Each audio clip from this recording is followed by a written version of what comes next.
बानी पीटीआई ने बुशरा बीबी को बनी गाला में जहर दिए जाने का दावा किया है। बुशरा बीबी का कहना है कि शब मेराज के मौके पर उनके खाने में टॉयलेट क्लीनर डाला गया।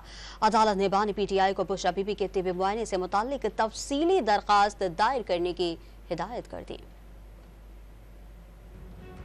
एहतसाब अदालत इस्लामाबाद के जज नासिर जावेद राना ने बानी पीटीआई और बुशरा बीबी के खिलाफ 190 मिलियन पाउंड स्कैंडल रेफरेंस की समाअत अडियाला जेल रावलपिंडी में की। समाअत के आगाज पर बानी पीटीआई ने अदालत से इस्तदा करते हुए कहा कि बुशरा बीबी को बनी गाला में जहर दिया गया है। बुशरा बीबी की जिल्द और जबान पर निशानात मौजूद हैं। बुशरा बीबी का मुकम्मल मेडिकल चेकअप करवाने का हुक्म दिया जाए। बानी पीटीआई ने बुशरा बीबी का तिब्बी मुआयना शौकत खानम अस्पताल के डॉक्टर से करवाने का हुक्म देने की इस्तदा की। उनका कहना था कि माजी में बुशरा बीबी का तिब्बी मुआयना एक जूनियर डॉक्टर से करवाया गया, जिस पर एतबार नहीं। अदालत ने बानी पीटीआई को बुशरा बीबी के तिब्बी मुआयने से मुतालिक तफसीली दरख्वास्त देने की हिदायत कर दी। समाअत के बाद सहाफियों से गुफ्तगू में बुशरा बीबी ने दावा किया कि उन्हें जेल में भी किसी ने बताया कि खाने में टॉयलेट क्लीनर डाला गया।